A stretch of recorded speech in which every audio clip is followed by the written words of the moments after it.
Welcome to the JD Bunkis podcast.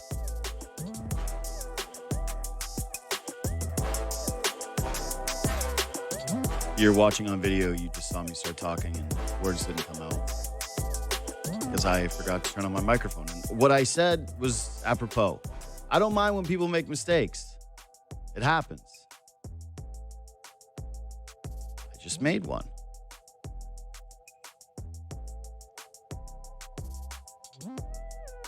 I've made a lot in my life. Many of you listening to this probably feel the same way. And when the mistakes suck, it's because you didn't learn anything from them. And usually that happens when you're younger, where you get defensive and you double down on things and you compound mistakes and you decide that it's the other people who are wrong. And you have a more difficult time looking inward. And some people don't grow out of that. Some people, it takes a lot longer. I think for me, it took a little longer. But it happens. They really do represent what I believe to be awesome opportunities. I work with a lot of young guys now. You've seen them come on this show, the producers, throughout the years, guys that I like to do what we missed with. And I try to tell them that same message all the time. Like, hey, don't be afraid to make a mistake. Because that's where you just don't grow. You don't do anything. You're paralyzed by the fear of screwing up. And again, I think we've all been there too, where you're just a passenger and you're hoping nobody points the spotlight on you because you're not ready and you're too afraid. You shouldn't be careless. You shouldn't be reckless. But if you make the mistake, hopefully you are in an environment in which someone can kind of guide you and say, hey, there's a better way of doing things, and here's the way that I think it can be done. Or hopefully you can solicit multiple different opinions, and they come back kind of saying the same thing. That's fine. What I think is less acceptable, and where I find it to be irksome, is if you're making the same mistake over and over and over again. That's when you look at something and go, all right, you're not learning from this. You're not adapting. You're not willing to change. You're defensive. Something is wrong. Something isn't working and you're not figuring it out. So do we need to have somebody new come in? What something now actually needs to change, because whatever we're doing, this isn't working. And that's a roundabout way of me getting into the Leafs and all these injuries things. Because yesterday it was reported by anybody that was able to go to practice that Auston Matthews was still in a gray sweater, which indicates that he's likely not playing tonight in Columbus, something that was anticipated by a lot of people. So was Nick Ross, so was Matthew Nyes. It's tricky with hockey. It is. It doesn't have the massive gambling that the NFL has, which forces a different level of transparency when it comes to injuries. It also doesn't have a week buildup where you can kind of track these injuries and go through the transparency of, hey, whether or not someone is in for a particular week or not. You're paying attention to injury reports. They're readily available to you because they come with massive financial implications for fantasy football players and the ecosystem that has been built around football that largely now includes sports betting. Hockey's not quite like that. And the reason why I use football is because it's a hyper-physical game. Like the NBA is tricky and it's not a very good place from an injury standpoint because we've entered the load management era. And so part of being a basketball fan is like you just basically throwing your hands up and saying, oh, a guy's out tonight and I found out 30 minutes before a basketball game. Well, I guess this is the way that it is now. And it doesn't really seem to be something the league has an abundant interest in trying to fix outside of award, the way that they've decided that they're going to dole out awards and the threshold of games that you have to play to be involved in them, and then the financial stakes that come with missing out on those rewards. A little bit of personal impetus on these players to say, you know what, I actually want to play tonight because I'd like to make third all NBA team. I'd like to be defensive player of the year. I'd like to be the sixth man of the year, and I don't want to miss the threshold. Hockey's trickier because there's always been a belief, as long as I've watched the sport, that if guys know what is ailing you, they are going to target that. It's a physical game. It's a fast game. Referees can miss a lot. Players are looking for a million different advantages. There's a different level of paranoia to targeting in hockey than other sports. So teams lacking transparency, this has been something that is pervasive throughout the sport. It's not just a Toronto Maple Leaf issue. Also this year, as my friend James Myrtle pointed out yesterday in a column that I'm going to discuss with him tomorrow, injuries are up across the league this season. We don't know. It's hard to say what exactly that is, but it's hard not to look at the schedule where teams are playing routinely 4 nights a week that is condensed because of the Olympics and say, maybe there's something to this. I think there's probably something to be said for the way the game is played now as well. Yes, it's not as physical. Yeah, there's not as much hitting. But also, I do think that leads guys to be a little less cautious. But just the pace of the games, maybe it's similar to basketball.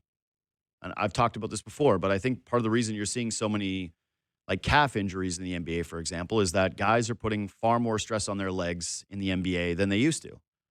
I was listening to a podcast the other day where they were talking about how right now the Golden State Warriors, their offensive rating in their peak, the best Golden State Warriors teams, the 2016, 2017 teams, they would rank like 23rd in offensive rating in the NBA.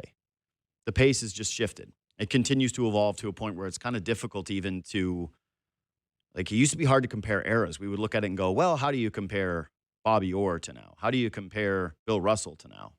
That's becoming like very, very short in terms of the timelines in which it's easy to compare a player across eras because the games are evolving so quickly. But for the Leafs in particular, this is annoying.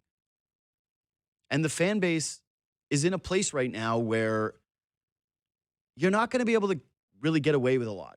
And I don't mean that in terms of like you trying to be sneaky, but things go wrong and people are pissed off. They're pissed off at the captain. They're pissed off at the record.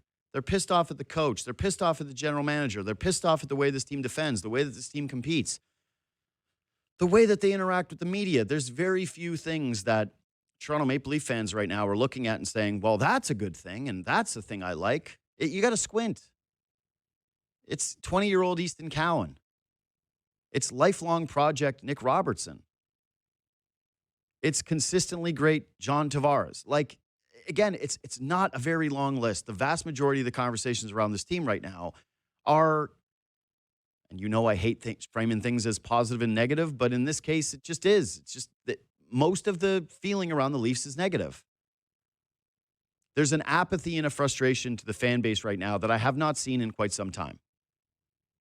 Part of that has to do with the internet era. Absolutely it does, because the Leafs have been down worse than this. No doubt about it. They've had worse teams that were in worse positions in my lifetime where it didn't really seem like they had a roadmap out. You want to compare right now to, say, when the Leafs traded their first-round pick for Phil Kessel and what that team looked like, and their roadmap out of it, it was disastrous. What were they supposed to do? Like, at least the Leafs have players on their roster where if they decided to pivot, if they decided, hey, we're going to make a meaningful change to this team, they could collect assets pretty easily. They could pivot into the next era of whatever this team is supposed to look like without any issues. They could refresh it pretty quickly. I don't think they will. I don't know if they have the general manager that should have that job. But my point is that this isn't as dire as I have seen with the Toronto Maple Leafs, but the frustration level is higher than what I'm accustomed to. And this is a pretty grumbly fan base that gets pissed off pretty easily. But with the injury stuff, We went into the offseason, and one of the things that Keith Pelly spoke on was trying to reconnect the fan base with the team. And I've seen a little bit of that. Like again, Brad Truliving is a very eloquent speaker who I do think shares the way he's really feeling about something. He's pretty transparent. He wears his heart on his sleeve. He's a very affable guy. That doesn't work as well when the team has a lot of issues, but I can see him making an effort. You see Craig Berube's frustration boiling over now routinely, and I think that he has been more transparent with this team's issues. I'm critical of the way that a lot of these players speak to the media and how dismissive at times it can be, but even for them, I think that there's been some steps that have been taken that are baby steps, but positive. But to have this keep coming up where the injuries end up this murky and the timelines get this screwy, and you have people kind of feeling off balance in terms of when you're going to be getting players back, it's just a self-inflicted wound for this team during a time where they just don't need it. They don't need an added issue. They don't need added criticism. They've already got enough to worry about. And so when I see stuff like a guy is close to returning and it doesn't inspire any confidence in you, and that still doesn't mean really anything, what does close to returning mean for the Toronto Maple Leafs? Because like Anthony Stolarz originally started off with, it was a upper body injury, he tweaked something. It was no big deal. And now he's, quote, still a ways away. And yeah, Wolves played great, but you want to be able to have the other goalie that you paid a bunch of money for to be able to backstop him, to be able to jump into the net and split the games the way that it was designed to be, the way that it worked so effectively, the way that it was an identity piece, frankly, for you last season. And yeah, you get this murkiness around Matthews and Waugh and Nyes where nobody has any clue what exactly is going on. And for Matthews in particular, it's especially spooky because it mirrors a little bit of what happened last season. And there's already conversations as to whether his body can ever get back to where it used to be and if he can dominate the way that he used to and how important that is for a team that is floundering right now. And so it's perplexing. I'm sure they're frustrated with it. I'm sure that there are some things that have happened that they couldn't anticipate. Sure, fine. But the wiggle room there is just, it's not the same. And the last thing I'm going to say on this before I bring in Kipper is my friend Anthony Petrelli brought this up last year when I was talking to him around January. How you got to wonder with a team like this, when you continuously see injuries pop up to this degree, what that means in terms of their ability to stay healthy when it comes to the games that matter. And yeah, maybe they're not playing in games that matter this year, right? Like that's on the table now in a way that it hasn't been since Auston Matthews joined the Toronto Maple Leafs, since they've had this core of players, since they've had this era of hockey. But I want to list for you. So right now, they're actually only 17th in man games lost to injury because, like I mentioned, the condensed schedule, I shouldn't say the condensed schedule, but maybe injuries across the NHL right now are up. Teams are missing guys, and I think it has to do with some of the parity that you're seeing across the league where everybody's using AHLers. Everybody's using a bunch of depth guys. But the Leafs, last season, 333 man games lost to injury. That was second most in the league, 31 different injuries. 23, 24, 38, 381 man games lost. That was third. And the year before that, 380 man games lost. That was seventh. Consistently, they are one of the worst teams for injuries. And now they are one of the oldest teams in hockey. They're the third oldest team in hockey with a condensed schedule. And so when you're trying to outlook and say, hey, what happens with this team? And hey, can they pull themselves out of this rut? It's really difficult to use the excuses of, well, they're hurt and, well, they're going to get their full team back when there's a recent track record that indicates they're not going to be able to keep their guys healthy. That this is not a one-off. This is not like a fluke. This is a non-concern. This is real. This is something. They have not been able to stay healthy for the last couple of years. They have not started this season healthy. And whenever their guys are getting hurt, they don't really seem to have a great grasp on it. Nick Kypreos of Real Kipper and Born, one of the best, he just released Kipper's trade board, an early look at who's available, which is must-read stuff. I loved it. I love the conversations that get sparked off of this sucker. Kipper, what's up, buddy? How we doing? JD, I'm starting to like you more and more. Yeah, but listen, I know how to plug your stuff. Like, come on. I know. Thanks, pal. I know. I was drinking little Buddhas. And I plug the show. I plug the articles. Like, you know me. I Yeah. got you, brother. Okay, Well, so let me start with thanks. this. Like Thanks for the support. the injury question stuff, which is like Yeah. I just pointed out those numbers of where they've had man games lost over the last 3 Yeah. seasons, right? This is not a new issue for this team. But what do you make of Hold on, hold on, Yeah, hold go on, ahead. hold on.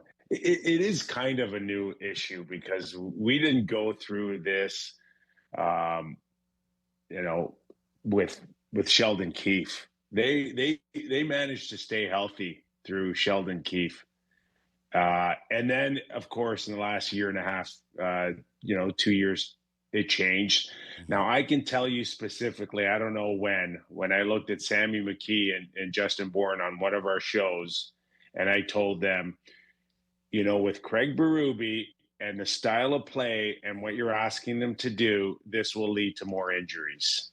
And there's no question that it's linked. You want a dump and chase style. You want to go bang along the walls. You want to get your nose dirty. You want that sort of style of play.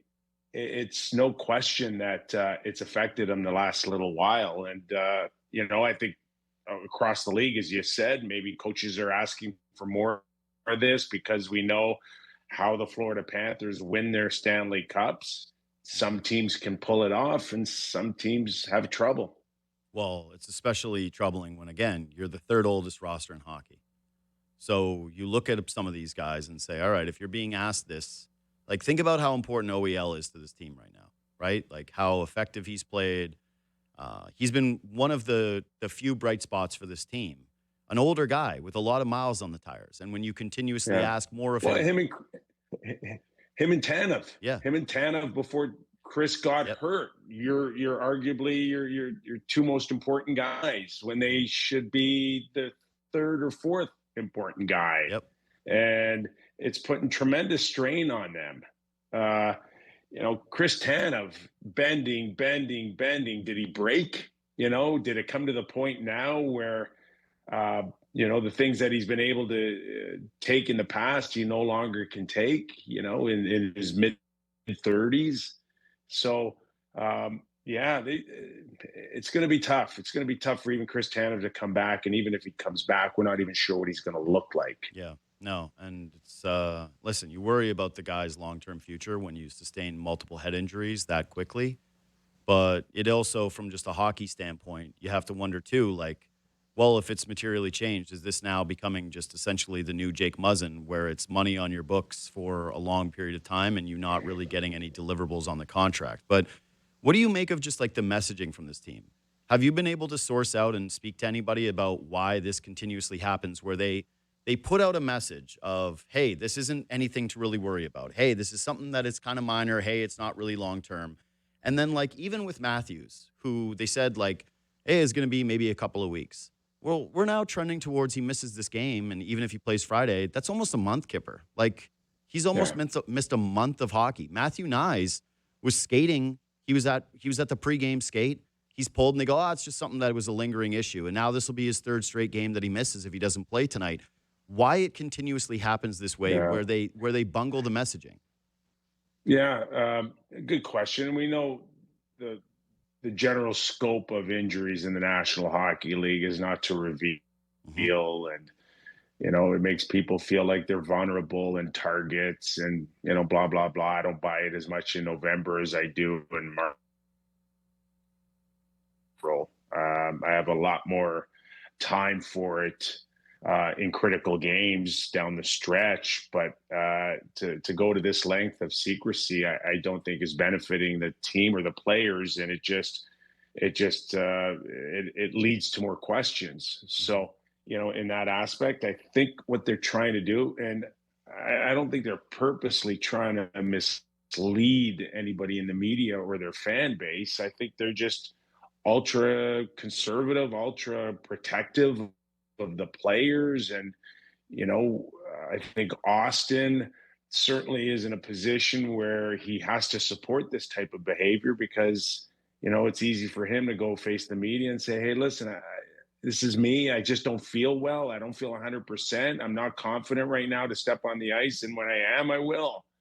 I mean, I know a couple of players in the past that have gone to teams and said, "Listen, I'm stressed out because of all of this." You know, Mm, especially a few with concussions, mhm. JD, where they've gone to the teams and said, "Hey, listen, I mean, I'm coming out and I'm saying it, okay? Because I don't, I'm tired of all the narrative out there on what's wrong with me, and am I pulling the chute? Am I healthy but don't want to play? All of that sort of stuff." So this is I think stressful on everybody, Mhm. but ultimately comes down to the player and his true wishes are on how he wants his own information. No, we might have to reconnect with Kipper. He's got a pretty bad internet connection there. Here's what I'll say to that. The secrecy level seems to have gone up, which is surprising considering this is the organization that hired Lou Lamoriello, and they were the Zero Dark 30 organization. Like they decided, hey, we're going to change the transparency. And what I find interesting, though, just about all of this, in terms of not getting ahead of the way that they handle injuries, is that there seemed to be an edict from, again, Keith Pelly on down that they were going to try to be more transparent with the fans, that they were going to be trying to be more transparent with the media, that they wanted this relationship to try to improve. And all I'll say is that when you're a fan and you don't know when someone's going to be in the lineup, and I get it, it feels a little different with Matthews because there's an added level of secrecy to his injuries than it is with other players. There's a lot of reporting that when he initially suffered a wrist injury earlier in his career, that he did feel that was targeted and that he didn't want that out there anymore. And now for a guy whose body does not seem to handle the rigors of a regular season the same way, I get treating him a little bit differently. It's when it starts to trickle down to the other guys, it's when you start to see these injuries crop up. It's when you start to see these injuries last and linger longer than what you're originally anticipating. That's when you start to question the other stuff and go like, okay, well, what actually is happening within the organization? Why are they misidentifying these things? Is this a training staff issue? Is this an abundance of caution issue? Is this a PR issue? Is this not getting the information to the right people? Whatever it is, something there clearly needs to change because, again, they've stacked up the injuries over the last couple of seasons. And over the last couple of years, and especially under this regime, they have not communicated at all what is actually going on and the timelines correctly. Yeah, and to your point, there's no question that they've tried, through Keith Pelly and everybody underneath him to bridge that gap that you just spoke of moments Mhm. ago between the fan base and the players. Um, they went out and hired Ryan Leslie to do a lot more, of that sort of stuff. We saw him do a ton of interviews with the players again to get their personalities out and get the fans to know them a little better at their MLSE ballroom event Yeah. on Monday. But that doesn't mean that it will continue right through to Mhm. injuries or speculation on trades or anything like that. That still is super tight, and yeah, it's definitely magnified with the fact that they're sitting in the basement in the Eastern Conference when it comes to the amount of information we get on injuries. It's just that I don't think you'll ever see a change, JD. I Mhm. don't think we'll ever see them come out and say definitively one way or the other. There's always going to be that gray area they're going to play, and it's just they got to start winning. They want Mhm. to alleviate that. They got to start winning. If not, it becomes a focal point for media and fans because they're looking at anything to grasp onto on why this team is so unsuccessful right now. Well, I think too, right now, given where they are in the standings and the fact that they've been able to use, hey, we're beat up. Hey, we don't have our full complement of players. As it's not an excuse the way that they're using it. I feel like, oh, well, this explains everything because again, they didn't play very well when those guys were in the lineup, right? So it doesn't have the same weight to it. But I believe most people at least want to see them get closer back to their health to say, all right, you're already down Yeah. here. The standings are still jumbled up. If you're going to do something, it's going to be now. Like we need to have more information about what this team can do and whether they can Yeah. respond. And that centers, And yeah, go ahead. It's really the only way, JD. Hmm. It is. There is nothing else out there. Nope. There's no magic bullet. There's no trade. There's no firing. Like, please, let's be honest. You want to put Peter DeBoer behind that bench and think a lot's going to change just like that? Mm. No, it's not. Mike Sullivan's one of the best coaches in the NHL. He's with the New York Rangers. How much different do they look in a year? Hmm. Because you've still got the same guys there, and you got the same at times mistakes being made, and it really could come down to just the personnel. But you cannot change enough of the personnel right now to satisfy everybody. So you have no choice but to stick with it and hang your hat on Auston potentially coming back this week, and Nyes, and hopefully Stolars is around the corner, although Hmm. that one is a conversation Hmm. in itself on where he is and how it's been reported. But choice do the Leafs have other than Mm. Happen again. regroup here? And again, the standings. Take a look at the standings. That's where the glass is half full. I mean, take yourself out of the equation of what you see from the Yep. Toronto Maple Leafs, and take a look at what's happening above them. Which team's running away with it? What's the difference between the Leafs and the top team? 7 points. That's a good week. Yep. A good week. It's a 3-game winning streak. Can change everything here. No, it definitely can. I think though that it's going to start to get a lot more urgent now, right? Like they've got this game against Columbus, another one of the lower teams in the league. They've got Pittsburgh, Washington. Those are some beatable teams. But then once you get into, Florida Panthers, and once you get into another game with Montreal, like, yes, I'm with you. The standings don't feel that dire, but the difference is like you're running out of space in terms of the wiggle room of that, right? Like you said, it's a good week for you. Well, it can also be a bad week for you and a good week for a Yeah. couple of other teams.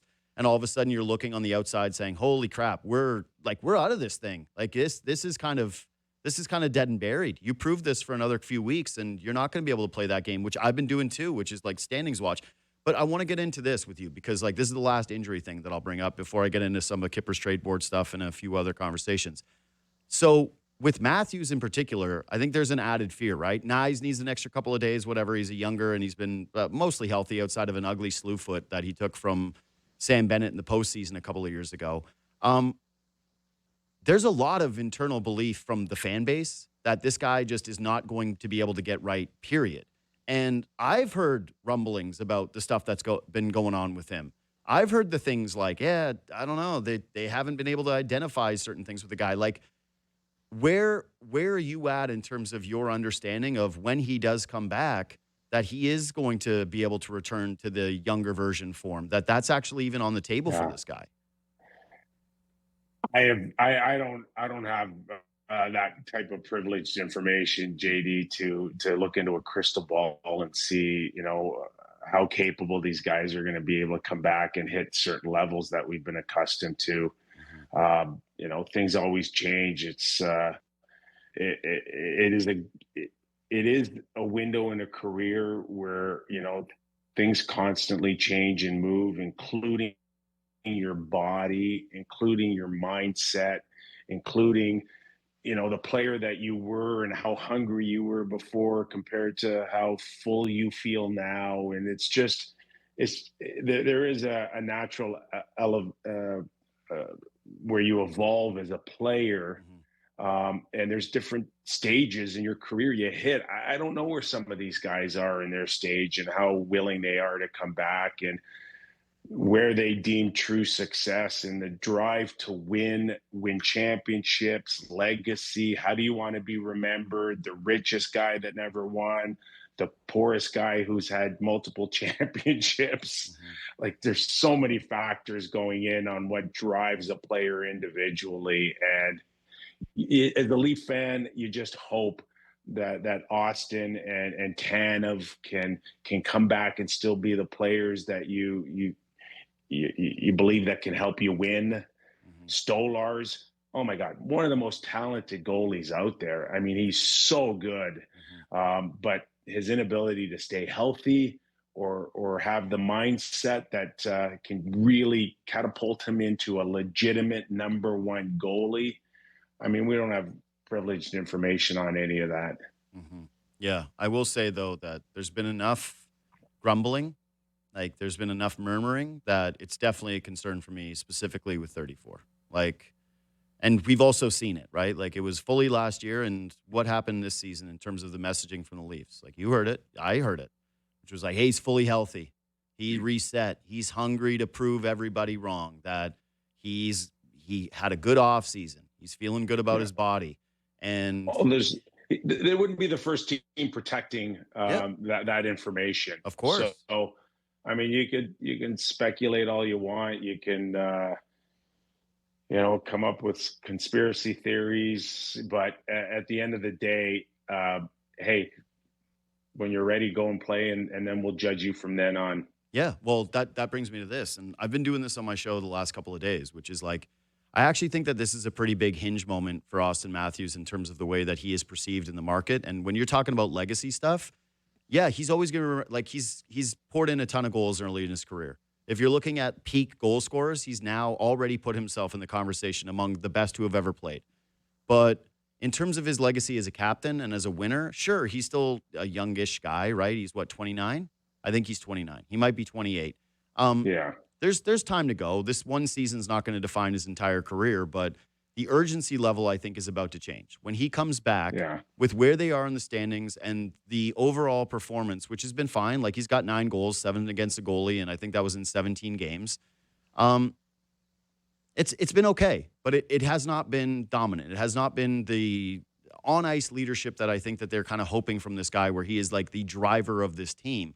That as he approaches this window of passing Matt Sundin for the all-time Leafs goals record, as this team is mired in a slump where they're in the bottom of the basement, I kind of do view this next month of Auston Matthews' return, next 2 months of Auston Matthews' return, as like sneakily the most important non-playoff performances of his career. Yeah, I'll agree with you, but I'll also lump in that, you know, this is far bigger than just Auston Matthews. I Of want to go course. back to the Toronto Maple Leafs and where are they, you know, in the next little while, because it's a timing issue on players, on where they are in their careers, and where the team is, and can they all meet at the right time to have this wonderful experience of a deep run in the playoffs or a championship Mm. season.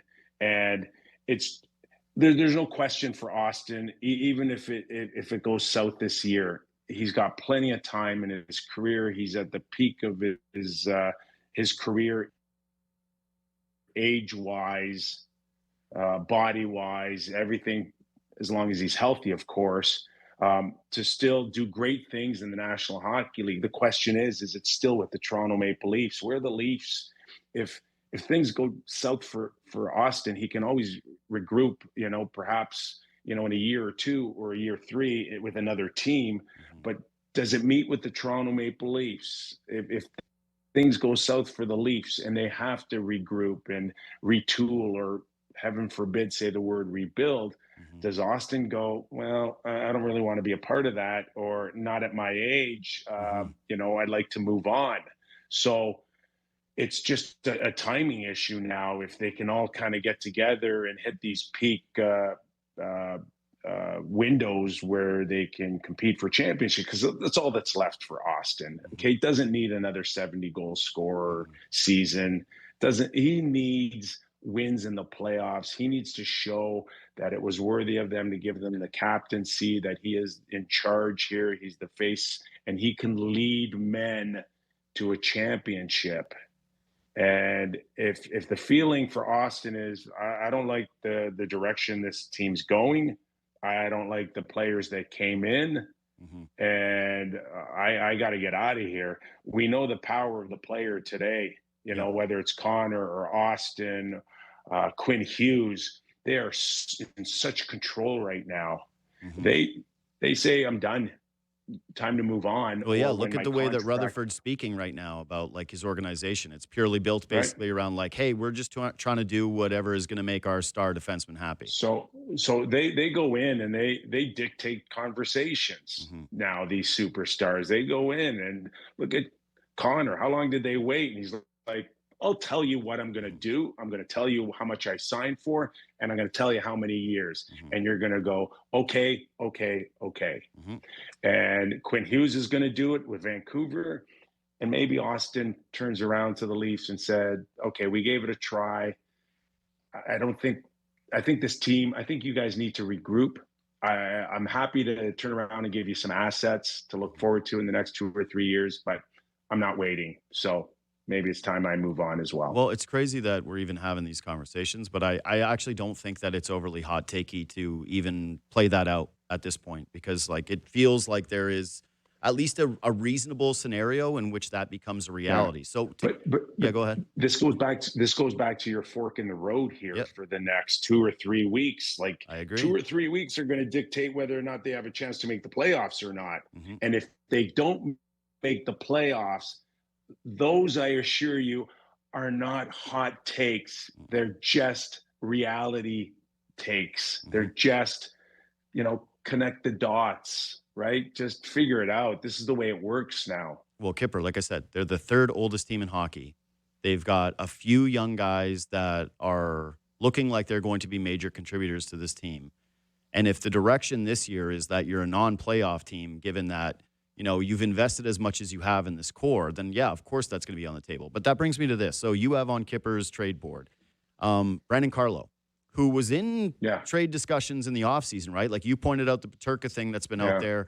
there, that they would move that guy. Like when you're talking about a challenge trade to somewhere else or trying to reshuffle the way that your roster looks, Brandon Carlo could be made available even, I think, under a circumstance where a team is desperately trying to add to their blue line because they're playing a bunch of AHL Yeah. guys at this point.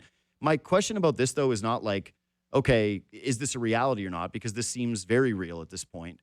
It's more so, how does Brad Treliving move a player who he dealt to I acquire know. less than a year ago, gave up their best center prospect, gave up a pick that could end up being a lottery pick, Kip, and then turn around and move that guy for less and not have it be just like a death knell. Like, I know he's early into his general manager career, but when you're talking about like overall massive pivots and if this organization is going to go in a new direction, I don't know how you can entrust it to a guy that put you or helped at least pretty mightily put you in this position.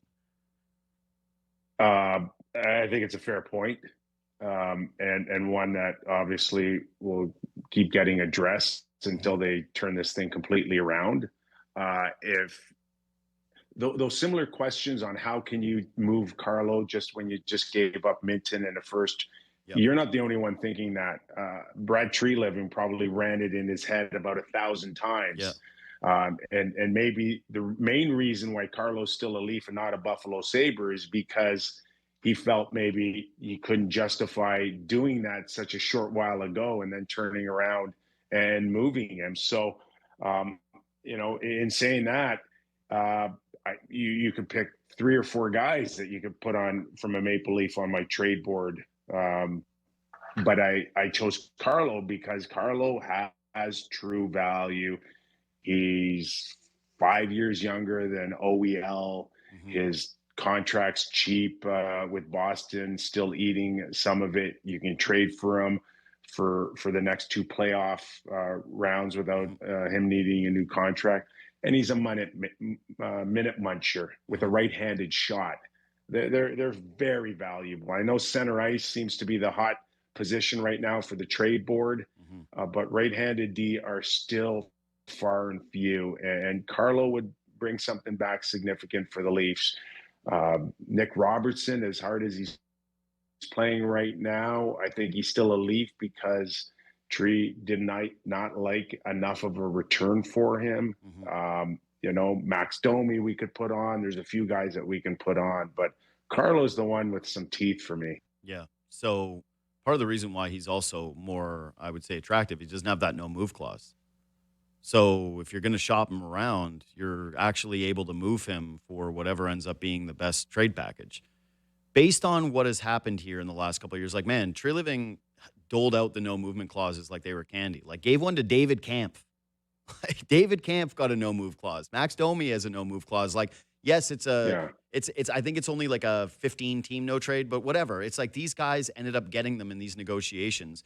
The question is, do you get the sense that the Leafs are going to be a little bit more forceful with these guys in terms of trying to get them to budge off these things? Because the general consensus is always, hey, these players earned this. Hey, this is part of their deal. And that was the conversation around Morgan Riley specifically this last offseason, right? Like, hey, don't even approach him because he doesn't want to move Yeah. it and there's no sense in doing it. But you're coming Yeah. off of a year where they didn't push Mitch Marner until it came to the trade deadline, and he's got a pregnant wife at home in the midst of his final season with the Maple Leafs. He was never going to waive at that point. Do you think that maybe there is some application from, we should learn from our past here?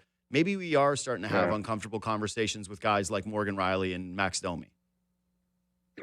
I don't think they have much choice, Mhm. but to be a lot more aggressive to move some of these guys out with no moves. And I'll flip it, JD, and I'll tell you, I don't even think it's that hard Mm. to get guys to lift it. And in particular, Morgan Riley, who's been a good soldier for the Toronto Maple Leafs, and at times over his career, arguably could have had the captaincy, Mhm. and done a good job representing it. But he also needs to be at a time in his career where he can read the tea leaves. Yeah. If this thing is going south, you don't want to be here anymore for this. You're still a good player and Mhm. can fit in quite nicely. Go find another team. The careers are over very quickly in a blink of an eye. Go try to win a championship. Go bring joy to your family about going to the rink every day. This is not what you want. Mhm. And I cannot see Morgan Riley or any one of them saying, no, I'd rather still be here and be miserable Yeah. and just I'm comfortable. I've got my house. I got my neighbors. I got my wife's got her book club. Yeah. No, we're good. No, go win a championship. Mhm. Go feel it the rest of your life. And it shouldn't be that hard to sit there and for guys to sit there and go, this isn't going well, and I'm one of the older guys. There's no place for me here anymore. Mhm. So it shouldn't be that hard. I think that's bang on. Like, one of my observations with this team, and it's not just on the ice, it's off of it too. There seems to be like a burnout. Like, a lot of these guys to me look a little burnt. And that's understandable given the weight of the market and the repeated failures in the postseason. And now you get off to a slow start like this, and you're like right in the middle of the eye of the storm. And I would just think that a guy like Morgan Riley at this point, you would look at it and say, I want to try something new. I'm open to trying something new. I've stuck it out here as much as I possibly could have. I've done my bit. I've tried my hardest. I'd like to just see if I am more capable in a different scenario. I don't want to spend my entire career doing the same old thing. Give me a fresh start. Like, it's a different story if he had won here, if he was even a little further down the line, like with Matt Sundin, right? He was at the very end of his career. He didn't want to waive his no move clause because he wasn't even sure that he was going to keep playing hockey beyond that. But for Morgan Riley, you said it. He's still got miles on the tires. He's still got something to prove. I just can't imagine a scenario where he's looking at this and saying, like, I can't do this. I can't uproot my family at this point. And like, he has term on his deal too, right? So it's like, if he does go Yeah. somewhere else, it's not like he's doing a rental piece move where he's going to end up one season living out of a hotel while his family's here, and then the following year he might be jumping to a different market. Like, uh, he has that certainty moving forward that if he does move, that whatever home he ends up choosing or being a part of choosing, that's going to be one for at least a couple of seasons if he chooses it to be so. Yeah, and Morgan, all indications, I don't know the man well, but Mhm. seems to be, Yep. level-headed. You just got to talk to these guys, and you got to appreciate them for what they've done. But to be fair to everybody, truly fair to the team, the player, the families, it really comes down to just common sense here. Mhm. That it's a moving target. Sports is a moving target. Like I said, to win championships, man, the stars have to be aligned. And Mhm. right now, they're not for the Toronto Maple Leafs. And you hope that they can pull them back together to get into the playoffs. But that if that door closes, then you gotta be fair to everybody. And the fairest thing of all is just to say my time's up, Mhm. and now it's time to move on. Kipper, the show's been great. Can't wait to listen later today. Again, you can go to sportsnet.ca, Real Kippers Trade Board. There's a ton of names on there. I won't spoil it. Go read it. All right. Thanks for making time, buddy. All right, JD, keep up the good work, pal. See you, bud. Nick Kypreos of Real Kipper and Born. Yeah. When he's saying championships, I'm doing the Jim Morrill like championships. That doesn't feel like, come on. We are talking about playoffs right now. And if I'm being honest, and I think if you look inward, even the most optimistic Leaf fan right now is saying, yeah, you get this opportunity, this basically little stretch before Christmas to try to prove that you can pull yourselves out of this. Again, like you said, the standings are not out of reach. This is not a normal season. This is not a normal American Thanksgiving where I'm looking at it and saying, if you're out, you're out. Or if you're out, there's a really good chance you're out.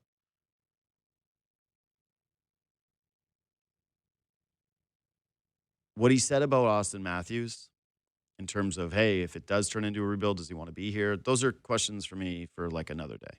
I want to just be able to see what Auston Matthews can do now, if he can get right and if he can dominate. Because I think that they need him to dominate. And the difference when he says, like, well, it's not just an Auston Matthews issue, it's a team issue. I agree. But I do think that if you have a dominant player at the top and you're paying Auston Matthews as much money as you are, the expectation is that when he is going the way that he's supposed to and that he has, that other things start to fall into place. And I've gone over this year over year when it's been playoff stuff. But I think when Auston Matthews is playing with a swagger and an attitude, his teammates pick that up as well and they build off of it.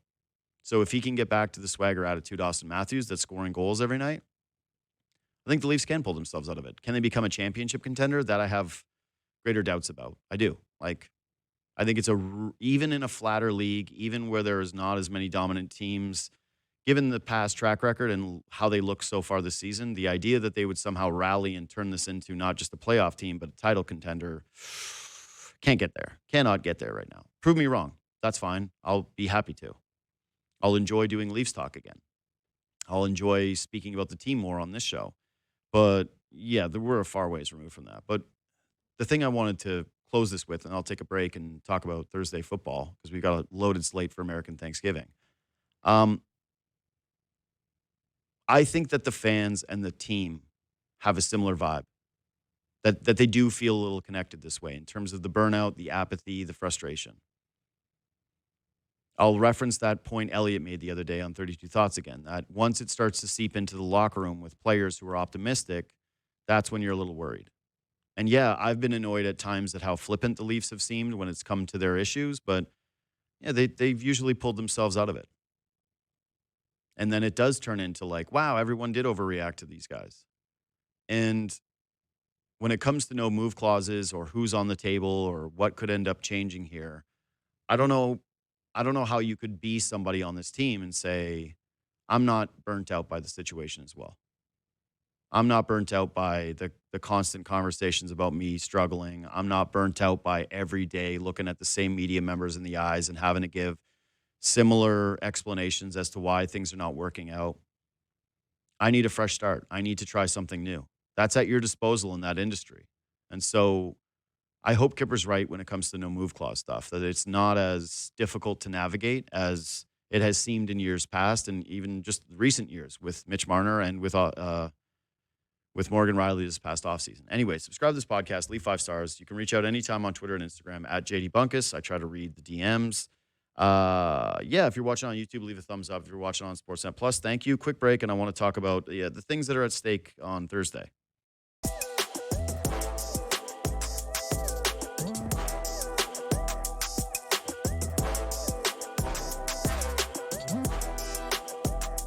So I saw this clip from Joe Burrow yesterday talking about playing on Thanksgiving, and he mentioned his memories of Thanksgiving football games are just watching Matt Stafford throw for over 300 yards with Calvin Johnson, and then the Lions lose. And he's right. Thanksgiving slates over the years are more ceremonial in terms of like, hey, you just throw it on. Hey, you get football. And here in Canada, it's a different story because we don't have our Thanksgiving that day. So it's just sort of a bonus. It just screws up the week for people like me who rely on Americans to jump on the show, and all of a sudden they're off, and it doesn't line up properly. Um, this week's slate is insanely compelling. I can't remember an American Thanksgiving where there were 3 games that felt like they mattered to this degree. And I just quickly want to run through 3 things, and I'll take a break, and we're going to get into some Raptors and some NBA stuff. We're supposed to have Zach Harper today. He canceled. Matt Bonner's a stud. He's going to jump in here. One, will the Lions or Packers emerge as more of a legitimate contender? Both teams have looked, to me, untrustworthy. I don't trust the Lions defense, and I don't trust Jared Goff the way that I did when he had Ben Johnson. It's just, it doesn't look the same to me. I don't think Dan Campbell is the same play caller, and a team that used to bully everybody with this fourth down stuff that felt very much like the Eagles do when it's 4th and short no longer has that weapon to them. That team toughness, that attitude that the Lions had, it hasn't been the same. The record is quality, same with the Packers. But both teams have endured these pretty ugly losses throughout the season and have not been consistently good enough for me to put them into an elevated tier.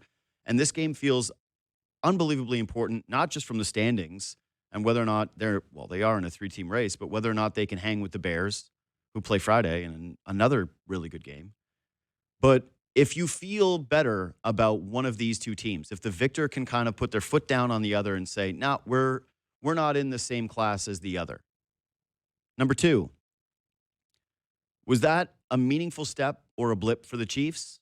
And the same goes for the Cowboys. These 2 teams are in shockingly similar positions where when they're at their best, you can actually kind of see it. But there hasn't been that same level of consistency from either team, and I don't think anybody feels great about trusting the other. And yes, I get that putting the Cowboys in the same category as the Chiefs, who have won multiple Super Bowls and keep making trips there, feels a little silly. But this is, to me, the last couple of weeks, the best the Cowboys have looked in a while. Maybe even as good as they've looked since Dak Prescott's rookie year when it was him and Zeke in that offensive line. Like, they feel powerful. George Pickens feels real. Their defense is definitely flawed, just like I think the Chiefs' offense is flawed. But what does this game look like? Does it look like 2 contenders that are going head-to-head? Does it look like 2 teams who are on the right track? Or does one of these groups take a big step back? Like, do the Cowboys expose the Chiefs? That's on the table. Do the Chiefs dominate the Cowboys? That's on the table as well. And lastly, Joe Burrow returns. I don't really care. It's fun that he's back. I want him to be healthy. He's an important player to the league. But this game to me is all about the Ravens and their offense. It's looked off. They've scored some points, but they've relied on turnovers from J.J. McCarthy and playing the New York Jets. It hasn't looked right since Lamar has returned. And now you're facing a defense that's one of the worst in NFL history. Can you just dominate them? Can you run all over them? Can Lamar just throw the ball around the yard and kind of kick their teeth in? And yeah, if they're scoring on the Ravens defense, I'm less concerned about that. But I want the Ravens offense to look normal again and feel like they're back at the very top of the AFC. Anyways, quick break. We'll come back and we'll talk to Matt Bonner. Matt Bonner is here. What a good guy. Rushed in. What song is this? Sounds like Face to Face. Idols?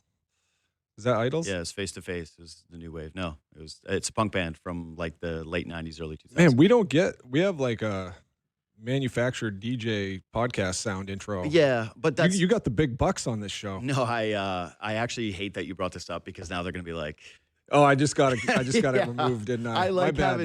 I like my music, man. It pumps me up. I agree. Yeah, it pumps me up to have a real conversation. So like basically it's 90s, 2000s hip hop or Griselda because that's what I really like now. And there's not really a lot else that I'm super into. Or it's punk music from my youth and maybe like a little indie mixed in there. I try to make it's tough to put metal. Like I do like metal, but it's tough to put it on the show, especially when you start to get like that voice. 90s hip hop though. Not a lot of Gen Zers. I'm not Gen Z. You aren't? What are you talking about? You're like what, 24? We're the same age. No way. No, we're not. But like we're closer. Like, are you? You get a ton of Botox, don't you? No, I don't, man. I'm just. You just youthful. got a baby face. Yes, I got a youthful baby. Who's your face. 90s hip hop groups. I said groups because that's what existed back then. I was going to say, who's your 90s hip hop groups? I would say that, like, basically, if I had to choose my all time favorites, it would be number one, if you went groups, is Wu-Tang.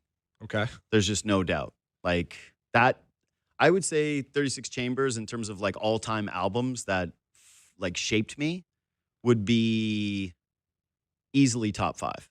Like, I remember listening to that over and over and over again throughout my life. And just like when we had the CDs and the Discman, and you would be listening to that going to junior high and thinking you were the baddest man on earth. That, Absolutely. like, nobody could match your badness. Nobody could match your level of cool, that you had figured out something that nobody else did, right? Like, that you were in a different tier. Like, because people were listening to, and everybody loved Dr. Dre and everybody loved Eminem, and DMX was really huge during like my time coming up in high school. But it felt like when you started to step into that echelon of just like a little bit older than what you had at the time, that you were like a different level of cool. But yeah, no, man, I got diverse. I like country music. Like, I'll throw that in there from time to time. The only thing that I can't mess around with, and I've tried because I've dated hyper attractive women who listen to like. What does hyper attractive mean? Like, you know, when you push yourself out of the boundary of like, I don't match with this person, but they're so hot. You're like, how did like a TV couple? I always comment on TV like, there's no way this guy could get that girl. That's right. So if I'm with a girl and you ever see me with somebody who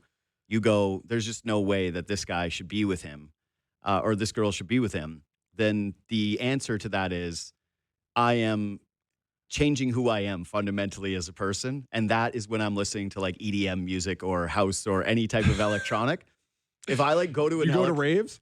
I've been to them. And I do not, it's not my scene. It doesn't resonate with me in any way. Like, I see, what is the name? Rufus Del Sol. That's the one that I can think about off the top I know of my head. nothing about EDM, never been to a rave. So Yeah. You could have said anyone. Yeah, but you've spent your entire life being a top tier athlete. Like, you don't put anything in your body. Like, It's good cardio, no?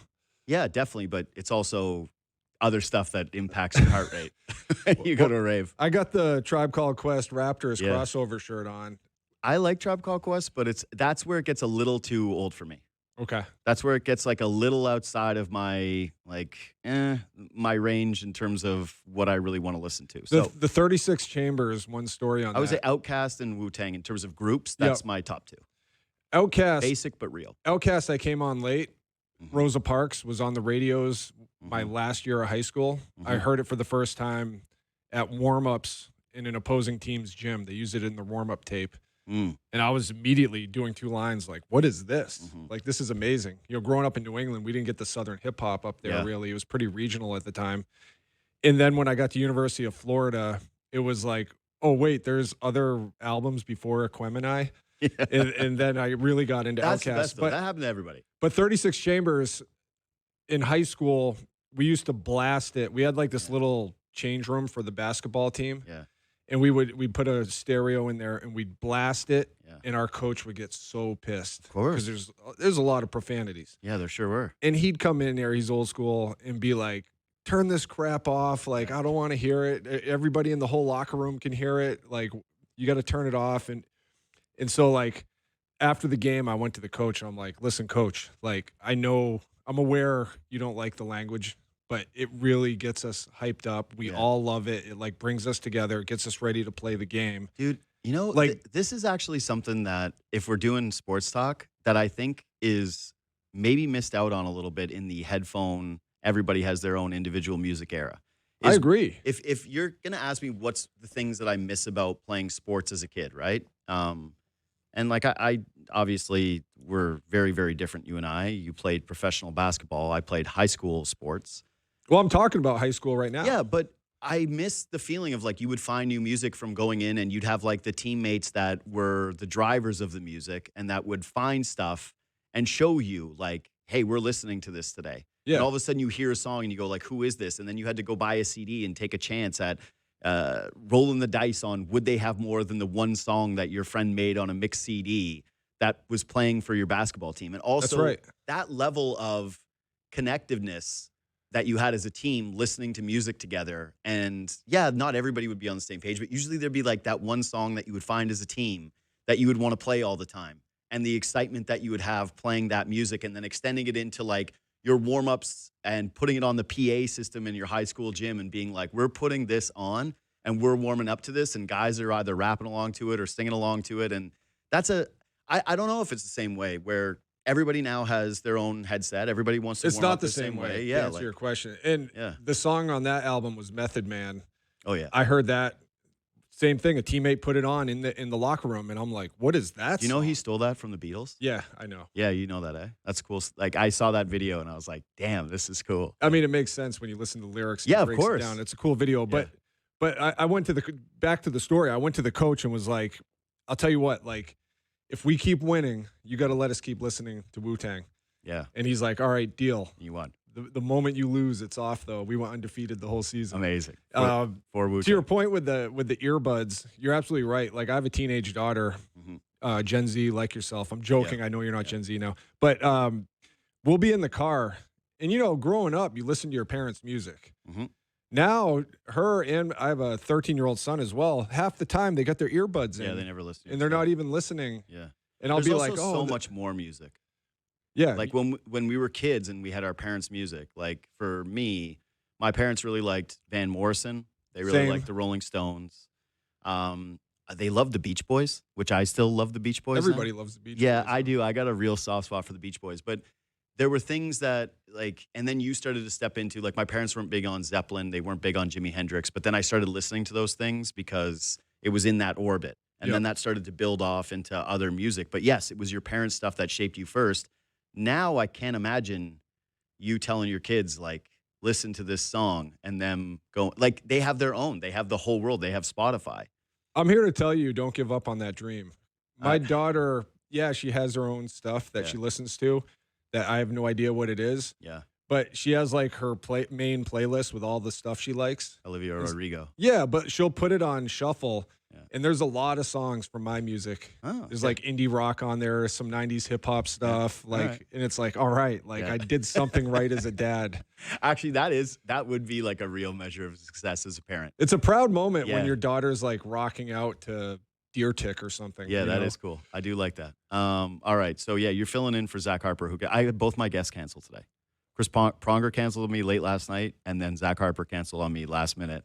And so I relied on two good Sportsnet guys, you and Nick Kypreos, to jump in last minute. So I appreciate this. So I'm going to kind of throw some stuff at you. Okay. I had some Raptors stuff for Zach, but you talk about the Raptors all the time. So I'm actually going to downshift on the Raptors things. So I mentioned to you guys the other day when I was walking out of the studio, this Rockets-Nuggets game that I watched on Friday night, and how it was really cool because it actually had a real gravity to it that a lot of NBA regular season games don't have anymore, right? Like, I watch a ton of these games, and it just feels like, meh, nothing. Call me when it's playoff time. Teams are missing so many players. It doesn't necessarily feel as though guys are going 100 throughout the entirety of a game. This one was for to use a UFC or a boxing terms, for the number one contender belt. That's how it felt watching these two teams. Like, who's going to get the title shot? Is it the Nuggets and is it the Rockets? Both teams playing brilliantly. Nuggets missing a couple of guys. But it didn't matter. And the reason why it didn't matter is because Nikola Jokic was doing his thing to the utmost Nikola Jokic degree. Did you see the behind the back pass that he made the other night? Yeah, he does something like that every night. He had one against the Rockets where he draws a double team and he whips a ball. I've never seen a pass. Whips it into the corner. Bruce Brown misses the three. But through, right by a defender's head. First of all, there's nothing worse than being the recipient of a pass like that. When I played with Manu Ginobili, he'd do stuff like that. Yeah. And if I'm the guy, and it's like, I have to make this or I'm going to ruin the highlight. It's a lot of pressure. Yeah, you think about that in the moment. I'm sure Jokic's teammates, actually, it was, I can't remember who caught the bounce pass yesterday, but they interviewed him after the game, and he was like, you just always have to be ready. Like, you always have to think, I don't know how he saw me. I even looking at this tape. You'll take one off the side of the head if you don't. It was Watson who was talking about. He's the guy who finished with the dunk. But this is how I feel about Jokic, and I'm just not afraid to say it anymore. I've watched basketball my entire life. It's my first love. I grew up. You played? Yeah. Both my parents are basketball coaches. You said you played on your high school team? Yeah. Here in Toronto? No, not here. In Whitehorse. I played in Whitehorse, and I played in Arnprior, Ontario. Whitehorse Senior Prep? Yeah, pretty much. Catholic school. Catholic school. Yeah, okay. And then I played here. Was your coach a priest? No. My coach was not a priest. Your dad? Nope. My dad was my first coach. My dad was a basketball coach. My mom was a basketball coach. She played college basketball at Brock and at Queens. Both my parents Wow, were big- like, that's yeah, we were like in Canada in the 90s, basketball was not very big. So me being a basketball kid was not like, I didn't go to school and talk about the games with people. People knew who MJ was, but it was a very, very different feel in terms so of it's being, like talking about hockey in the States. yeah, pretty much. Like, Yeah. honestly, they would know who they would have known who Wayne Gretzky was, and they would have been Yeah. aware of what he's doing. But outside of that, there wouldn't have been too much resonance. Um, all that is to say is like, I've watched, I care more about the history of the sport than I do with the other leagues to a certain degree. Like, there's a connectedness that I have to it that is different than the other three major sports, which I didn't watch the league as closely as I did with basketball from a young age. So I don't say this lightly. I'm not trying to do this as a hot take flippant thing. Yeah, you had a great 86 Celtics story that we'll save. Yeah. But Like, yeah, I get it. like I said, my parents, we used to have tapes in our house, like recorded tapes of 80s Celtics games, like big time Celtics games that I would watch as a kid, like in my free time. I've seen a lot of the best players. In my opinion, still to this day, Shaq was the most dominant player that I ever saw. Michael Jordan is the greatest. LeBron can't take that. But LeBron is the most forceful player, the most complete player, the greatest athlete that I've ever seen play the game. I'm done pretending like when I'm watching Nikola Jokic that he's not the greatest offensive player that I've ever seen in my entire life. Like, he is. And my argument that I want to give to you is that imagine a scenario where you took Jokic and put him and replace the best player on any great team. So put Jokic on the Miami Heat instead of LeBron. Put Jokic on the Golden State Warriors instead of Steph Curry. Put him on the Lakers instead of Shaq.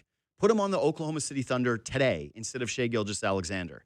And tell me that those teams would not have won as many, if not more, championships. And I don't think that the answer is less to any of them. That's how great Nikola Jokic is. Is he as complete when it comes to the defensive stuff? No. Do I think that he's as bad defensively as some people make him out to be just based on the way that he looks? Also no. But I'm actually concerned at this point watching him that I will never see another player that remotely touches the stratosphere in which he is currently touching in terms of the completeness of his offensive game, the mid-range, the set shot from three, the passing ability, the way that he makes everyone else around him so much better. Like, no offense to the Nuggets and no offense to Jamal Murray, but he's never played with an all-star. Ever.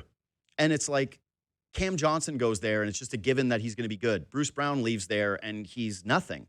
And he goes back and he's amazing. Like, we Aaron Gordon.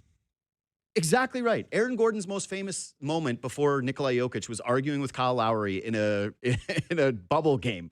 Like, he is the greatest offensive player I've ever seen. And I actually don't know if we'll ever see anyone ever as good as who he is or who plays the game as uniquely as he does.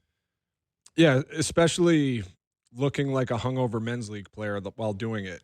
It's like, wait, this guy's doing Lumbering this up to the us? court, I mean, bitching. he is massive. Yeah. He has that going for him.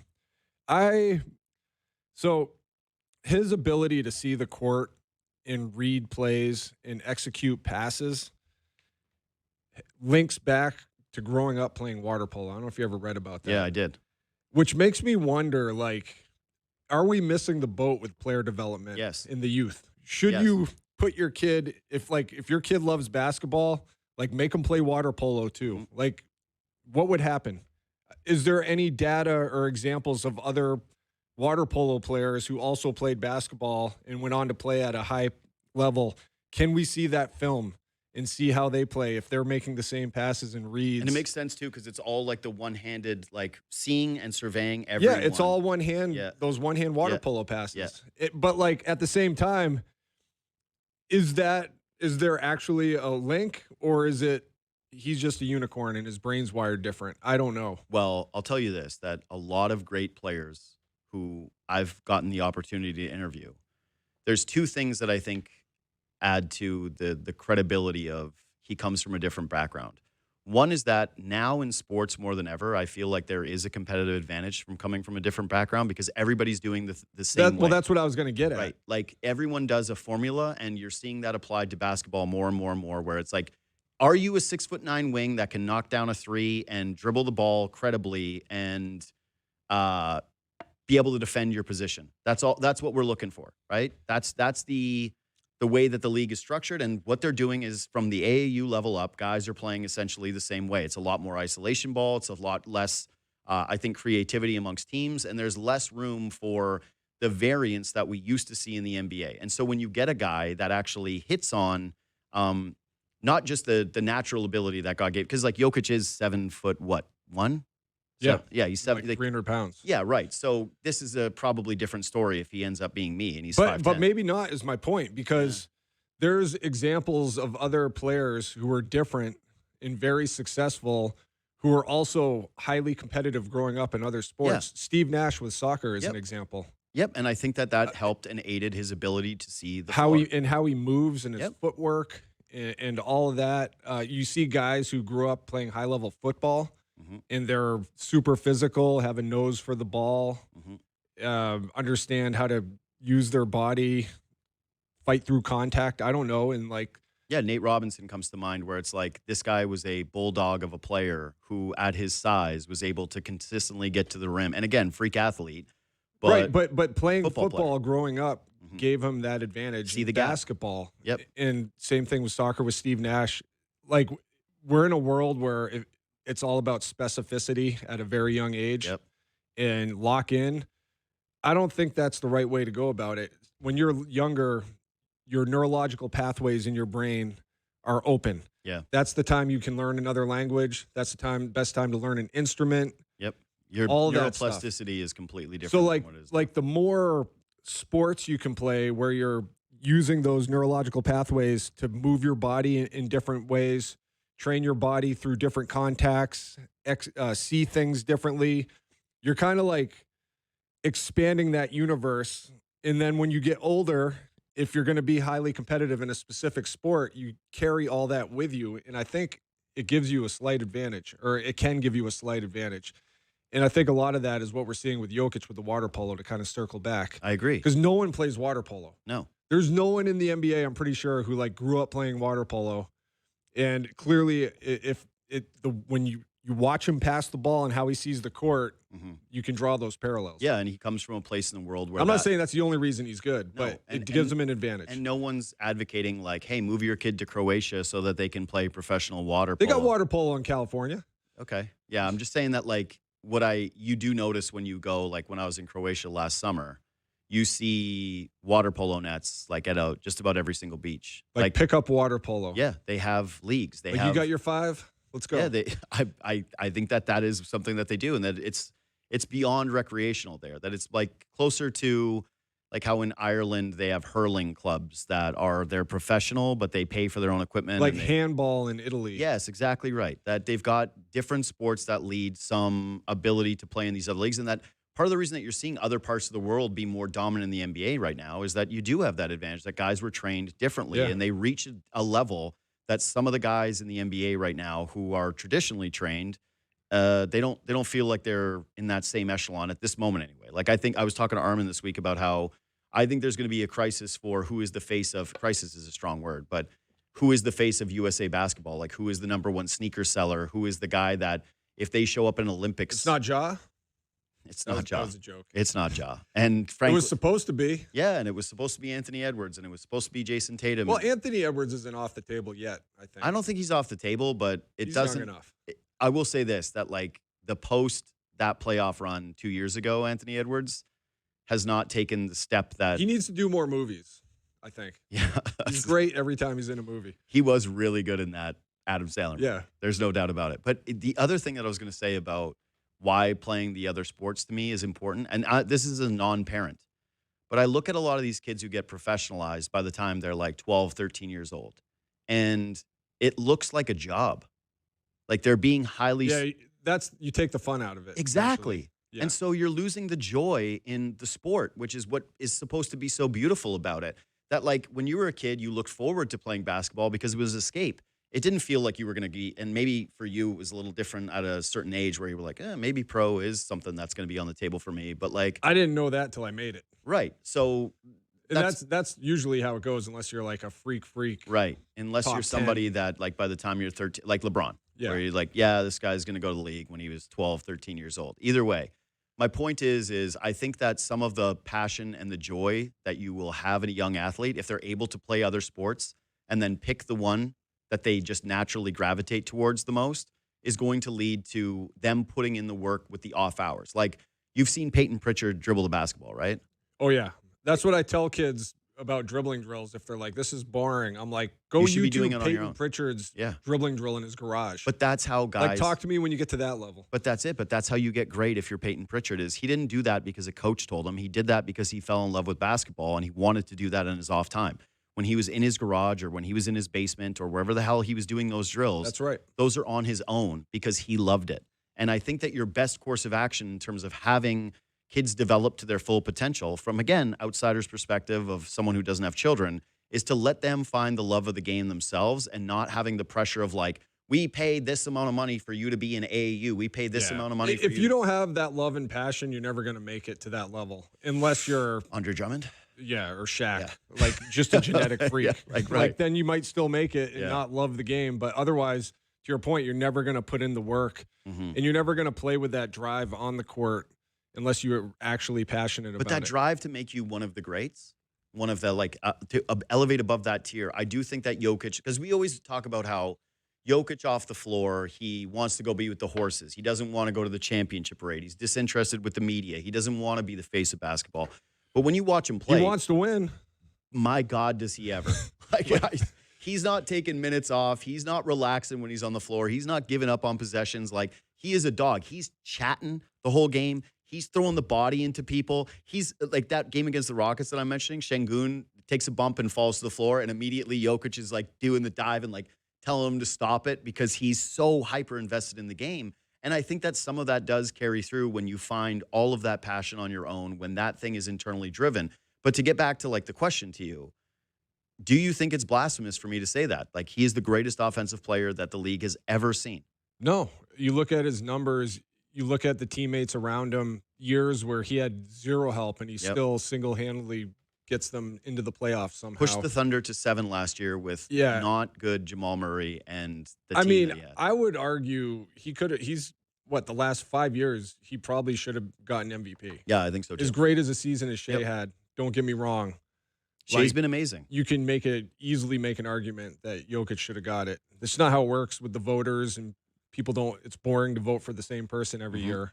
Yep, but you want to. That's how consistent Jokic has been. You want to add the team component to this. So here's a couple of things for you. Jokic now leads this decade in total points, total rebounds, total assists, and total steals. No player in NBA history has ever done that. The record is 3, Kareem Abdul-Jabbar in the 70s. This one really stuck out, and I don't think that this will last throughout the course of the season. But right now, Kobe in his MVP season averaged 28.3 points per game. MVP season, Tim Duncan, 12.7 rebounds per game. MVP season, Nash, 10.5 assists per game. Defensive Player of the Year, Marcus Smart, 1.7 steals per game. MVP Shaq, 57.4% from the floor. MVP Curry, 66.9 true shooting percentage. What do all those things have in common? They're really good. If Jokic averaged any of those numbers, his averages would go down. That's insane. That's great. You came up with that yourself? No, I stole that, obviously. I was like, wow. we need to get you on the Raptors show more. No, should have you on the Raptors show more anyway. But yeah. I don't think it's fair. Personally, I don't think it's fair to compare individual stats like that compared to different eras. Yeah, because I get pace it. and style of play is completely different. However, that is still absolutely incredible. Yeah, it's mind-boggling what he's doing. And like I said, it's to the point where I'm getting sentimental about him when I'm watching these games, and to the point where, you know how you run into people and they haven't seen the same TV show that you really liked, or a movie when they say they haven't watched a classic. They're like, yeah, I've never seen The Godfather. And you're like, you haven't seen The Godfather? Like, you got to watch The Godfather. You got to sit down and invest the 3 hours of watching Godfather. I feel the same way about watching Jokic right now, like across all professional sports. If there's one athlete that I had to choose, like if they were like, hey, you only get to watch one game, one team, one player right now, who's it going to be? It wouldn't take me the fastest answer of all time. It's Nikola Jokic. It's not Patrick Mahomes. It's not Connor McDavid. No, it's not Aaron Judge or Shohei Ohtani. It's Nikola Jokic. And if you're not watching him, I really do think that you're missing out on something special. He's so great that I think even if you weren't a basketball fan, like if you just didn't really care, if you were pretty whatever, I watch the odd game every single year, he would make you fall in love with watching the sport. That's how great it is. Yeah, and those are the best kind of athletes. Yep. I like Tom Brady in his peak. It's like just watch the fourth quarter of a close game. He's going to win it. Mahomes has kind of been like that, not as much this year. Steph Curry in his prime. It was like at some point he's going to hit like 5 threes in a row and break the game open, and you need to watch the whole game to figure out when that's going to be. It's the peak of sport, and you're right. We have it right now in Nikola Jokic, and people should watch it and enjoy it and appreciate it. God, like and I have like a Chris Paul thing for you. It's kind of a similar thing. Like, I'm a little sad about Chris Paul retiring because I don't know if there will ever be another Chris Paul. Like, I don't know if there's going to be another. Do you think you played against Chris? Do you think he's 6 feet tall? To me, tall guys, you have anyone no under idea. like Yeah. 6'4" is the same to me. Yeah, you're the same. Yeah, It's hard to tell. But Chris Paul is maybe 6 feet tall. I don't think that he is.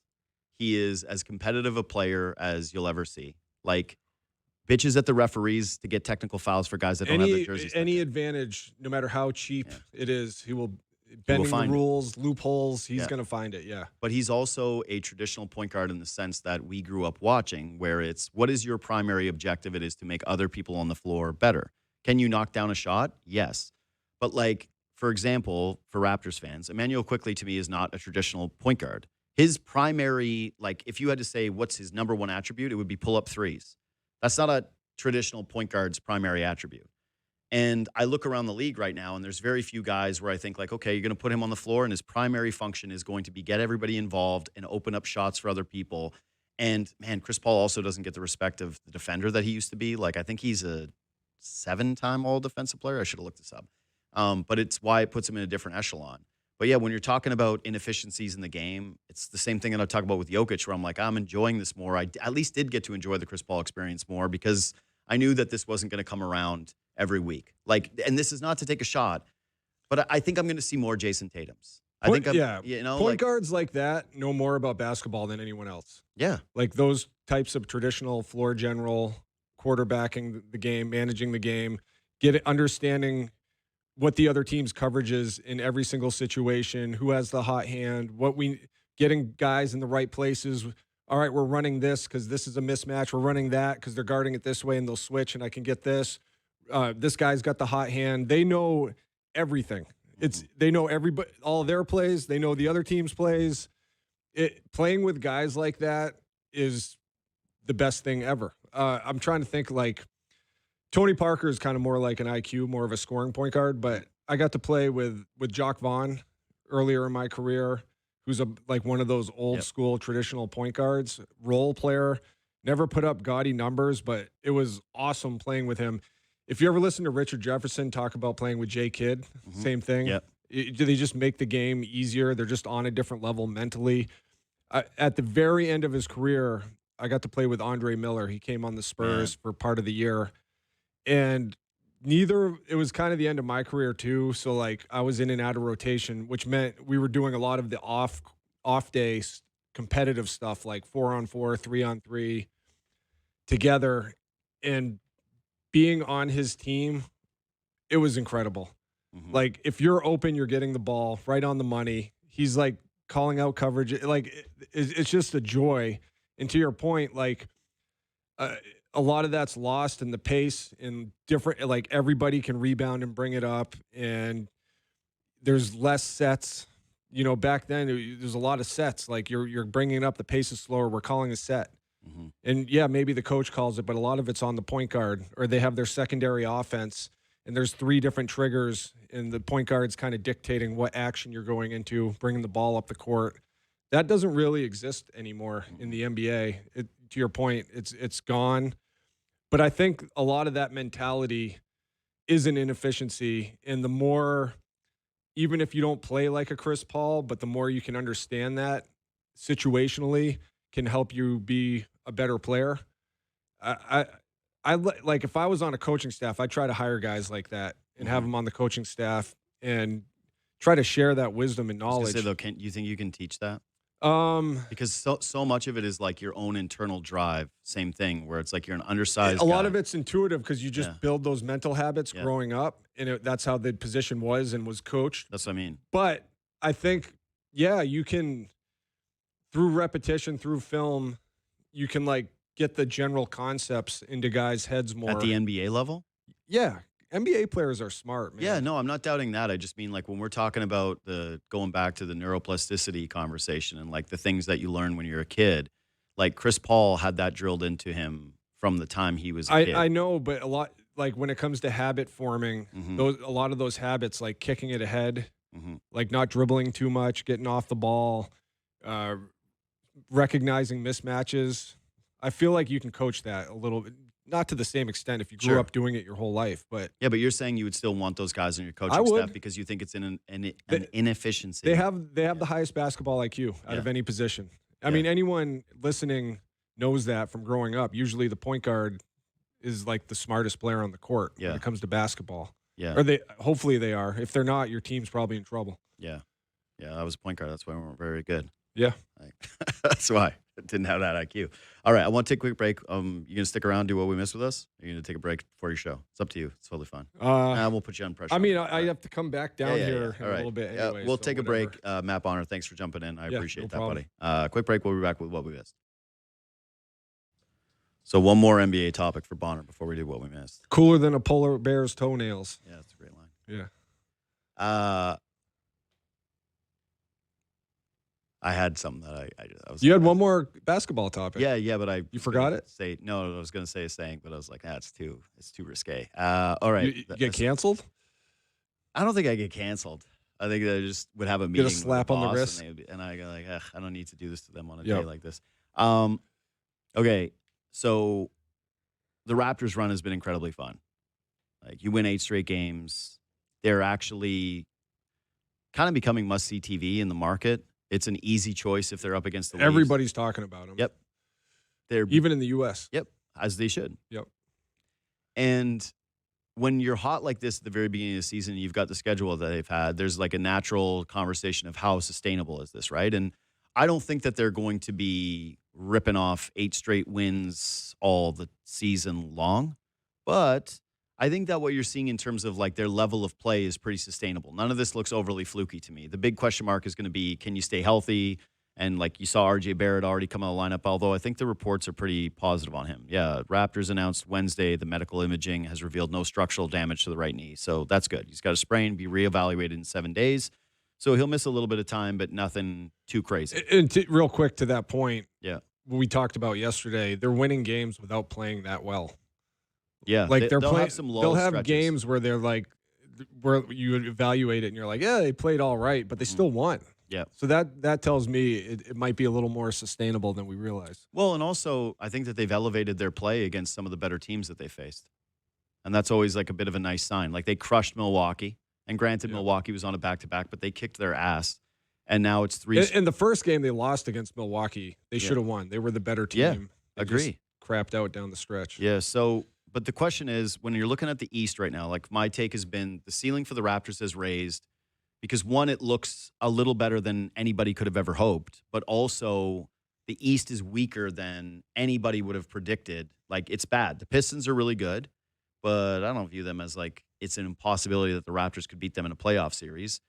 They've already beat up on the Sixers, and, yeah, like maybe Embiid gets healthy. I don't know. At this point, I'm like, what are you supposed to say? But is there one team in the East outside of the Raptors or like the Pistons that you look at like that's been underperforming to start the season so far, like the Hawks or the Magic, teams that people thought were going to be better but aren't, that you think turns it around and actually gets into that mix? I mean, I'd go the other way. 2 teams everyone thought would be better but aren't are the Knicks and the Cavs. Yep. But dealing with injuries, OG's been out for the Knicks, Cavs, Garland, Strus, Allen, all dealing with Merrill. Yeah. They've had a ton of injuries. Garland. I'm not as worried about the Knicks. I feel like they basically are the same as last year. Mm-hmm. And Detroit took them to 6. We're 1 missed call away from going to 7, and anything happens. And Detroit has gotten a lot better. So I feel like Detroit has leapfrogged the Knicks.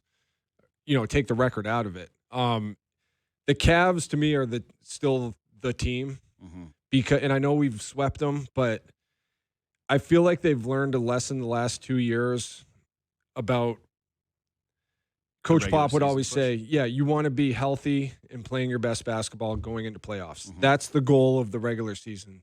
The goal of the regular season isn't to win the most games, have the best record. The goal of the regular season is to have yourself ready to be healthy and playing your best basketball going into playoffs. And I feel like the Cavs kind of missed that mission the last 2 years, especially last year.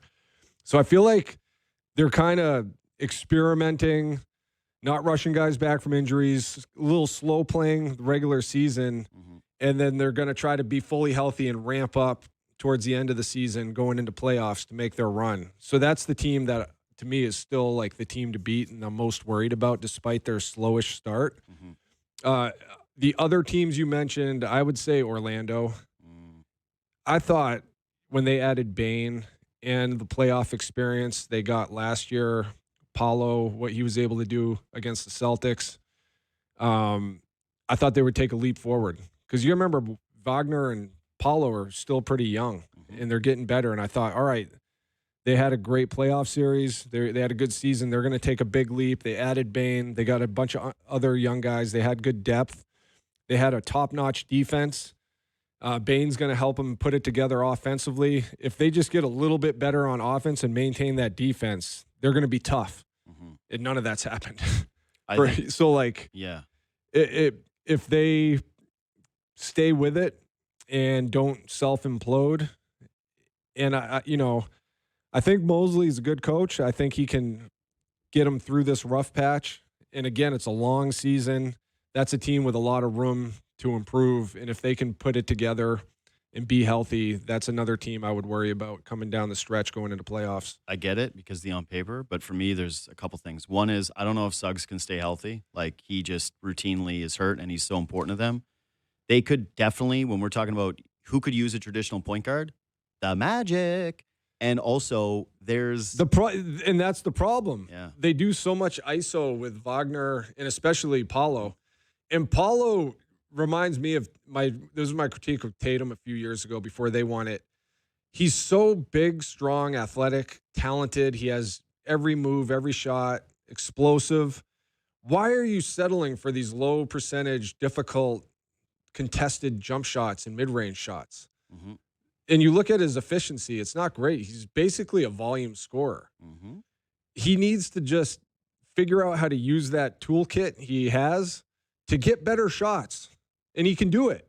It's a mindset. And to me, like, He's bigger and stronger. I than use Tatum. this analogy lightly, but like when I was in high school, I was 6'9", 230, playing New Hampshire public high school basketball, Mhm. not a basketball hotbed. I was like the Paulo of New Hampshire basketball. Like, Yeah. I'm not saying I'm anywhere I as get good it. as Everybody Paulo, gets but it. like, I'm not settling for heavily contested fadeaways on people. I'm like using my size, strength, moves to get high percentage shots each time down the court.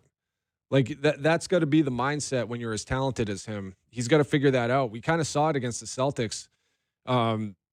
Why you need a guy like that in the postseason when things get more physical and it slows down. That's why I think Brandon Ingram is huge for us once the playoffs come around. You need a bucket and all else fails. Yep. But in the regular season, it's a numbers game, and he's got to figure out how to be more efficient for that offense to get to where it needs to get to. It's got to start closer to the basket, and then the stuff. You were talking about it with Wemby, same thing. Like, but for him, it's like, yeah, Paolo is so. I don't think people realize. Maybe they do. This is kind of maybe a stupid thing to say, but like how strong he actually is, and how rare his body type actually is. Like, because the NBA is all It's kind of about like LeBron. dude, he's huge. He's so thick, and when he's down, like when he's down in the paint, he feels unstoppable. And when he's settling for those shots, it feels like, yes, the variance changes. And I'll say this about him, like, I think all the stuff around Ja, all the stuff around like Trae Young and whether he should be staying there, like the league is full of controversial players right now with like a little bit of the feeling of like there's going to be some movement in the NBA at some point. Paolo's the one guy that I think is shielded a bit by this conversation where it doesn't look overly comfy there. And to come into the season where they did go out and get Desmond Bane and they are supposed to be fully formed or closer to For what, it. 4 first-round picks or something? Yeah. Paid a heavy price. They're trying to win now. That's it. So when you're not doing that, it's not as good. Quickly, 50-50 fortune for sick kids. Who wants to win a bunch of cash while doing the best thing this holiday season? Sportsnet 590 The Fan is all in supporting the 50-50 fortune for sick kids. It's 50-50. So the more money we raise, the more kids we can help and more holiday cash you can win. The current take-home prize is guaranteed to be $101,000. So we're over it. We hit the threshold. So we're over the $100,000. More money's coming in. Buy your tickets at 5050fortune.ca or text the word money to 590-590 and we'll send the link right to your phone. 18 plus. Please play responsibly. Standard message and data rates may apply. Lottery license RAF 1518410. All right, quickly, Brandon Brown, what we missed for today? Yeah, just a quick little story that I saw kind of happening in the city yesterday. There was a man back in July, won $1 million Lotto Max. Fantastic for him. Found out later that he actually split the ticket with a couple other, it's not specified whether it's family or colleague, but it was apparently a ticket was split 3 ways. He claimed the money on his own. Just want to get your guys' reaction. How would you react if? How did they find out? Well, the two other he people showed up in a Range Rover. Yeah, the it was two like others. that scene in Goodfellas where he shows up with the car and the coat with his girlfriend, and people were like, raised eyebrows. No, the two others they reached out to OLG, I think, and kind of started an investigation. Eventually, was elevated to the OPP, and it was discovered that they did have claim to that money, and the man now was being charged for theft and fraud over $5,000. So he's dealing. How much with is more. a lottery ticket? I think this one probably $5? $4 or $5. Yeah, So you can't afford the $5. You have to split it with 2 other people. I guess. I mean, I feel like that's. No, they probably bought a bunch. Yeah. Usually when you split with people, it's like you're buying a ton of lottery tickets. And then, like, this is the way that you do it with, like, an office pool, right? You don't pool together to buy one ticket. God, you've never lived in the real world. Like, you have no idea how I don't buy lottery tickets because it's a mathematical pointless. And guess what? You already had your lottery ticket. It was called NBA. It was called I played in the NBA. Yeah, I think that there should be harsher prison sentences for people like this.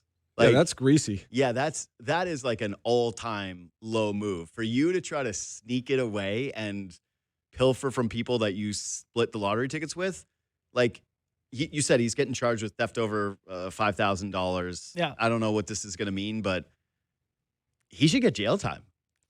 It's a lot of Like, money. that's real theft. Like, Take the legal stuff out of it. It's just super messed up. no, it is. It's definitely from a personal level. I'm saying, like, it's very clear and obvious that not splitting the money with people that you agreed to split the money with is like shady dealings.